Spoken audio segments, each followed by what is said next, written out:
Hi guys, welcome back to my channel. कैसे हैं आप सब? आई होप आप सब अच्छे होंगे। आज हम थोड़ा अलग वीडियो बनाएंगे उड़ीसा राज्य के बारे में। आज हम आपको भारत के एक ऐसे राज्य की सैर पे ले जाने वाले हैं जो अपने इतिहास, अपनी कला, अपने नृत्य, मंदिरों और कई ऐतिहासिक पर्यटन स्थलों के लिए जाना जाता है। इस राज्य में विश्व का सबसे लंबा डैम मौजूद है और यहाँ पर आप रॉयल बंगाल टाइगर और व्हाइट टाइगर को एक साथ देख सकते हैं। ये एक ऐसा राज्य है जहाँ 62 समुदाय के लोग एक साथ रहते हैं। यहाँ पर कई ऐसे त्योहारों का आयोजन किया जाता है जिन्हें देखने हर साल लाखों लोग आते हैं। और इसी राज्य में दुनिया का सबसे बड़ा ओपन एयर थिएटर भी मौजूद है। और इस राज्य में एक ऐसी जगह भी मौजूद है जिसे भारत का बरमूडा ट्रायंगल कहा जाता है। ये एक बेहद ही शांत राज्य है और इस राज्य में 1000 से भी ज्यादा प्राचीन मंदिर है। दोस्तों, आज हम बात कर रहे हैं ओडिशा राज्य के बारे में। चलिए अब देर न करते हुए आज की मजेदार वीडियो शुरू करते हैं। सबसे पहले बता दें कि ओडिशा की राजधानी शहर है भुवनेश्वर, जो राजधानी होने के साथ साथ सबसे बड़ा शहर भी है। भुवनेश्वर को मंदिरों का शहर भी कहा जाता है और इसको साल 2016 में सबसे अच्छी स्मार्ट सिटीज की सूची में भी शामिल किया गया था। ओडिशा की कुल जनसंख्या 4 करोड़ 76 लाख है। वहीं राज्य की अर्थव्यवस्था 6 लाख करोड़ है। ओडिशा अपनी सीमाएं पश्चिम बंगाल, झारखंड, आंध्र प्रदेश और छत्तीसगढ़ के साथ साझा करता है। राज्य का 500 किलोमीटर से ज्यादा कोस्ट एरिया है। यही वजह है कि सैकड़ों सालों से ओडिशा के तटों का इस्तेमाल प्रमुख बंदरगाहों के तौर पे किया जा रहा है। दोस्तों, ओडिशा एक ऐतिहासिक जगह है और इस राज्य का इतिहास हजारों साल पुराना है। इससे पहले उत्कल और कलिंग नाम से जाना जाता था। इसके बाद भी इस राज्य का नाम समय समय पर कई बार बदला गया। अंतिम बार साल 2011 में इस राज्य का नाम ओडिशा से बदलकर ओडिशा किया गया था। इस राज्य पर मुगल, ब्रिटिशर्स, मराठाओं और हैदराबाद के नवाबों के अलावा अनेकों साम्राज्यों ने शासन किया है। मौर्य शासक सम्राट अशोक के लिए भी ये राज्य काफी अहम था। सन 261 ईसा पूर्व के दौरान यहीं पर कलिंग युद्ध लड़ा गया था, जिसमें हजारों लाखों की संख्या में सैनिक मारे गए थे। इस युद्ध के बाद ही अशोक का हृदय परिवर्तन हुआ था और उन्होंने बौद्ध धर्म को अपनाया था। आपको जानकर हैरानी होगी कि दूसरे विश्व युद्ध के दौरान हिटलर ने भी ओडिशा राज्य पर कब्जा करने की कोशिश की थी, क्योंकि हिटलर का मानना था कि इस राज्य में इतने प्राकृतिक संसाधन मौजूद हैं जिसके जरिए दुनिया की कोई भी जंग जीती जा सकती है। कहा जाता है कि जर्मनी की सेना पूरी के समुद्र तट तक भी पहुंच गई थी, लेकिन फिर भी हिटलर इस राज्य पर कब्जा नहीं कर पाया। क्या आप जानते हैं कि ओडिशा भारत का पहला ऐसा राज्य है जो भाषा के आधार पर अलग हुआ था? 1 अप्रैल 1936 को ब्रिटिश साम्राज्य के दौरान भाषा के आधार पर ओडिशा को एक अलग राज्य का दर्जा दे दिया गया था। ओडिशा में सबसे ज्यादा ओडिया भाषा का इस्तेमाल किया जाता है, लेकिन इसके अलावा संबलपुरी और अंग्रेजी भाषा का इस्तेमाल भी यहाँ पर लोग करते हैं। राज्य की लगभग 60% आबादी आज भी कृषि पर ही निर्भर करते हैं। नारियल, चावल, गन्ना, मूंगफली, दाल, जूट और हल्दी की खेती यहाँ मुख्य तौर पे की जाती है। बंगाल की तरह ही ओडिशा में भी मछली एक प्रमुख डिश है। 100 से ज्यादा प्रजातियों की मछलियाँ यहाँ पर खाई जाती हैं और इन मछलियों से कई लाजवाब पकवान भी तैयार किए जाते हैं, जिन्हें देखकर ही लोगों के मुंह में पानी आ जाता है। ओडिशा में अमारडा एयर स्ट्रिप नाम की एक जगह है जो दूसरे विश्व युद्ध के दौरान एक एयरपोर्ट की तरह इस्तेमाल की गई थी, लेकिन ये जगह बरमूडा ट्रायंगल की तरह ही रहस्यमय है, क्योंकि यहाँ पर आज तक कई विमान हादसे हो चुके हैं। इस जगह पर पहुँचते ही आसमान में 2 हवाई जहाज आपस में टकरा जाते थे और कई बार उड़ते हुए प्लेन का अचानक बैलेंस बिगड़ जाता था। साल 2018 में आखिरी बार यहाँ पर विमान हादसा देखने को मिला था। हालांकि पिछले 75 सालों से इस जगह का इस्तेमाल नहीं किया गया है और ये जगह पूरी तरह से वीरान पड़ी है। विमानों के अचानक क्रैश होने के कारण कुछ वैज्ञानिक ज्यादा यूरेनियम और रेडियो एक्टिव पदार्थ को मानते हैं, लेकिन इसका रहस्य आज भी खुलकर सामने नहीं आया है। दोस्तों, ओडिशा भारत का सबसे बड़ा स्टील उत्पादक राज्य है। हर साल 18 मिलियन मीट्रिक टन से ज्यादा स्टील का उत्पादन ओडिशा करता है। ओडिशा के राउरकेला में एक प्रमुख स्टील प्लांट भी लगा हुआ है और ओडिशा का कोरापुट बंदरगाह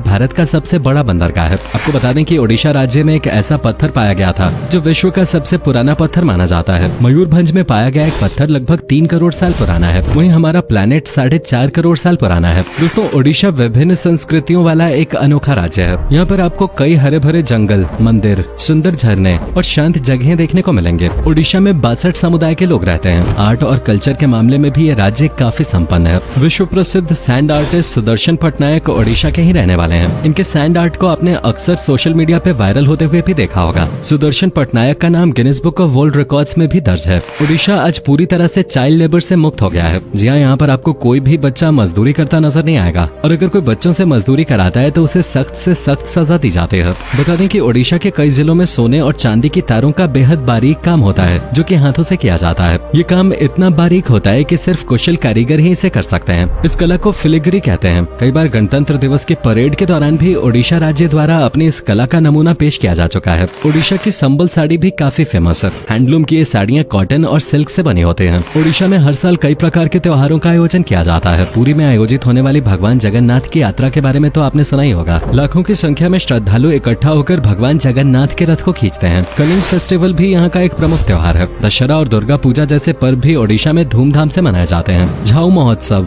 शीतल षष्ठी, चंदन यात्रा और कोणार्क डांस फेस्टिवल जैसे कई त्योहार ओडिशा में मनाए जाते हैं। इन त्योहारों में ओडिशा की अद्भुत संस्कृति और परंपरा की झलक देखने को मिलती है। ओडिशा का ओडिशी नृत्य पूरी दुनिया में प्रसिद्ध है। अनेकों बॉलीवुड स्टार्स ओडिशा आकर ये खास कला सीखते हैं। पाला, घुमुरा, कर्मा, धाप, दलखाई जैसे अन्य कई लोक नृत्य ओडिशा की पहचान है।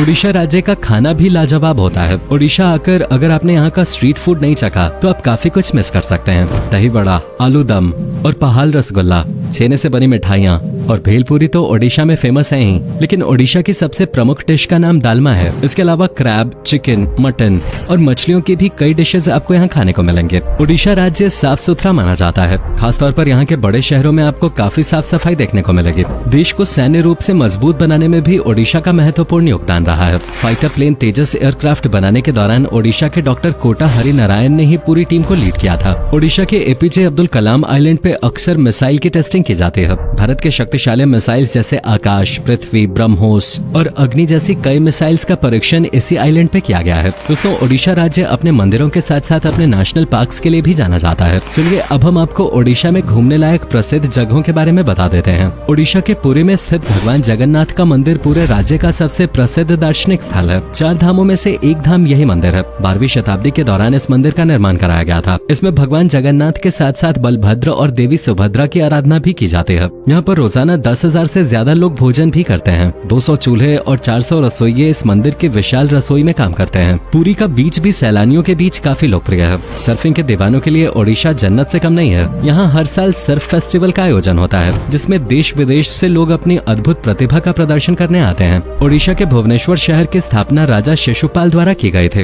वैसे तो इस शहर में कई ऐतिहासिक मंदिर हैं, लेकिन भगवान शिव का लिंगराज मंदिर उनमें सबसे प्रमुख है। इस मंदिर से लोगों की विशेष आस्था जुड़ी हुई है। धौले हिल्स, उदयगिरी और खंडगिरी गुफाएं, रत्नागिरी बौद्ध मठ, नंदनकानन चिड़ियाघर जैसी अनेकों जगह आप भुवनेश्वर में घूम सकते हैं। साथ ही भुवनेश्वर में आप यहाँ की शानदार नाइट लाइफ का भी भरपूर आनंद ले सकते हैं। यहाँ पर आपको कई पब, बार और क्लब्स मिलेंगे, जिनमें आप मौज मस्ती के साथ साथ शानदार फूड भी एंजॉय कर सकते हैं। ओडिशा के कोणार्क शहर में स्थित सूर्य मंदिर को यूनेस्को ने विश्व ऐतिहासिक धरोहर में शामिल किया है। ये मंदिर भगवान सूर्य देव को समर्पित है। और सबसे मजेदार बात तो यह है कि सूर्य की प्रथम किरण इस मंदिर के मुख्य द्वार पे ही गिरती है। इस मंदिर के किवाड़ पिछले 100 सालों से बंद पड़े हैं, जिसका कारण मंदिर का कमजोर ढांचा बताया जाता है। कहा जाता है कि इस मंदिर के ऊपर पहले एक विशालकाय चुंबक हुआ करता था, लेकिन उस चुंबक के कारण अक्सर समुद्री जहाज अपनी दिशा भटक जाया करते थे, जिसके बाद पुर्तगाली लोग वो चुंबक निकाल कर अपने साथ ले गए। उस चुंबक के हटाए जाने के बाद से ही मंदिर का ढांचा लगातार कमजोर होता चला गया। मंदिर का स्ट्रक्चर सूर्यदेव के रथ के आधार पर डिजाइन किया गया है। रथ के पहिए आज भी सूर्य की रोशनी से सही समय बता सकते हैं।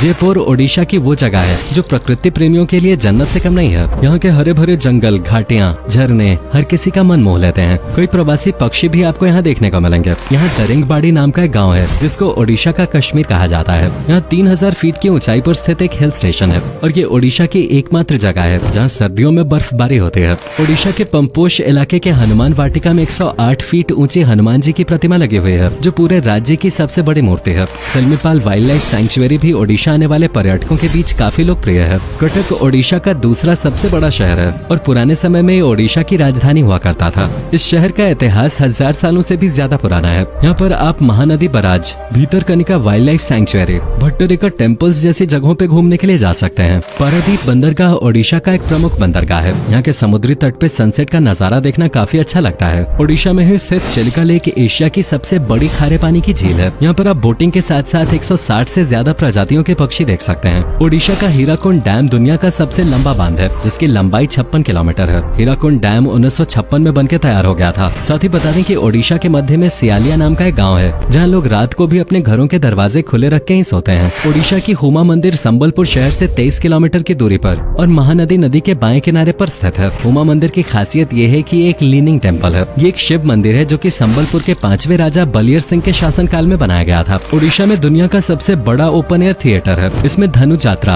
या धनु यात्रा नाम का एक सालाना नाटक प्रदर्शित होता है जो ओडिशा के बरगढ़ में मनाया जाता है। इस थिएटर में कृष्ण और कंस के युद्ध के दृश्य दिखाए जाते हैं। दोस्तों, ओडिशा घूमने के लिए आपको बहुत ज्यादा पैसों की जरूरत नहीं पड़ेगी। एक हफ्ते ओडिशा घूमने के लिए आपका 15 से 20 हजार प्रति व्यक्ति के हिसाब से खर्च होगा। यहाँ पर आपको होटल भी काफी सस्ते मिल जाएंगे। ट्रेन या फिर हवाई मार्ग के जरिए ओडिशा आना सबसे अच्छा साधन है। अगर आप वाकई में भारत के ऐतिहासिक मंदिर और समृद्ध इतिहास के बारे में जानना चाहते हैं तो एक बार ओडिशा की सैर अवश्य करें। तो दोस्तों, ये थी देवभूमि ओडिशा। उम्मीद करते हैं आपको हमारा ये एपिसोड पसंद आया होगा। आप में से अगर कोई है ओडिशा से तो हमें जरूर बताएं। हमें नीचे कमेंट करके जरूर बताएं कि आज की वीडियो में आपको ओडिशा की कौन सी बात सबसे ज्यादा अच्छी लगे। क्या आप कभी गए हो ओडिशा, और अगर गए हो तो आपका एक्सपीरियंस कैसा रहा, ये भी हमारे साथ शेयर जरूर कीजिएगा। साथ ही इस वीडियो को अपने दोस्तों और रिश्तेदारों के साथ शेयर करना मत भूलिएगा। फ्रेंड्स, अब मैं अपने वीडियो को अब यहीं पे एंड करती हूँ। अगर आप लोग को अच्छा लगा हो तो प्लीज़ लाइक, कमेंट और शेयर ज़रूर कीजिएगा। Thank you.